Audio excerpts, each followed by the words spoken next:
Hey everyone, it's your host Adi and welcome back to Comic Space, and yet again we are talking about Avengers Doomsday and more specifically how and why Steve Rogers is coming back from his retirement. I think this dude had enough already, so I think it's time to give him a break, but he is yet again pulled into the multiverse of chaos. And the main reason for that, which again we all know that Multiverse Saga was quite bit a roller coaster, so they have made Doomsday a direct sequel to Endgame, so people don't have to watch every single thing and it will be much more easier to catch up. And of course, having characters that people are already very much in connection with and already has a very strong foundation, such as Steve, Thor, and of course RDJ coming back. A little change that he is not saving the universe this time, instead he's trying to take over the multiverse and his suit is green. That's the only difference this time, but again that would be an external reason of why Doomsday is happening the way Doomsday is happening, but we are talking about more of a story based reason of why Steve Rogers is coming back and he's pulled into the multiverse of chaos. So the CinemaCon trailer that we got features Steve Rogers in a very different look with a beard and with a long hair, a very much Infinity War sort of look that he got, which was very different from the one we saw in the first teaser for Avengers Doomsday way back in the December. So it does tells us a good amount of time has passed since whenever we first see Cap in his new timeline and whenever he is pulled in back into the chaos yet again. Well, I guess it's not that much of a difficult question for Russos to approach, and I wouldn't say it's in theory or anything, but I think it's just sort of in general foundation of how he might be coming back. So our original 616 Captain America Steve Rogers leaving at the end of the Endgame, which created an adjacent timeline to the main 616 universe, as it was explained by the Ancient One. Remove one of the stones, and that close splits.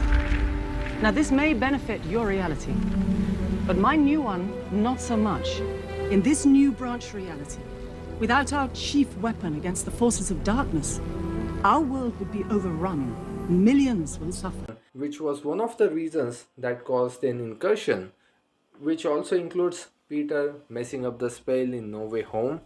It also includes the events of the Multiverse of Madness, the entirety of the Loki series, and all of that has led to the 616, 828, 1005, the X-Men universe are all on the collision coast. And I think Doom is seeing Steve Rogers as one of the people that have caused all of this chaos. The villain that he is facing literally looks like his best friend and he's trying to take over the entire multiverse. So I think that's a pretty good reason for him to be coming back. And I'm also very curious if Cap is actually going to be coming back as Captain America.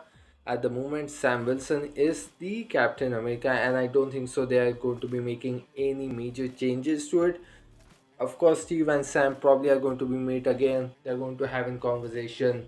Steve might hold the shield for a quite bit of time. He's definitely going to be carrying Mjolnir in this film. Is he actually going to open that crate, put on his old suit, get the shield in hand, assemble the Avengers yet again? But also the concept of anchor beams introduced in Deadpool and Wolverine can also be reintroduced in Avengers Doomsday and somehow make sense of why Steve is coming back. That is what happens when a universe loses their anchor being. See how it decays from the inside? This is how a reality dies. What's an anchor being? An anchor being is an entity of such vital importance that when they die, their whole world slowly withers out of existence. And from the trailer that was shown at CinemaCon, it seems like it is going to be a red glow in the sky. That's how they are going to be representing the incursion events happening. That's how Professor X experiences incursion happening and approaching his universe. And that's the same thing that happens with Steve Rogers.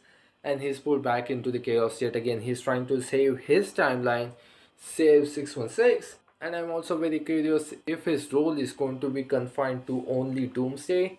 Are they actually going to extend all the way to the Secret Wars, which we really don't have much of an idea what is going to be happening with Secret Wars, even though we have comics and a lot of adaptation has been done in the animated section as well. But I think Russos are definitely going to have their own approach and how they're going to transition Doomsday characters into Secret Wars.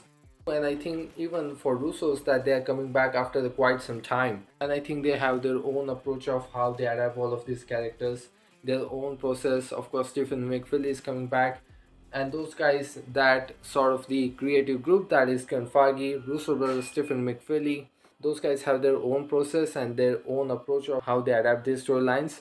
and they have their own set of characters that they are going to anchor the story with.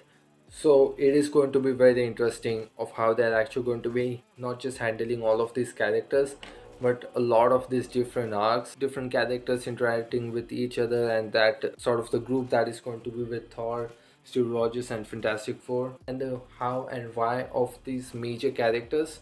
Because of course not everyone is just going to be getting in complete arc, but again getting to how and why for all of these characters. Steve Rogers, Victor Von Doom, which is going to be the primary focus because we haven't seen anything of that character. We don't know his backstory. Well, I guess we are going to be seeing him on the screen for the second time.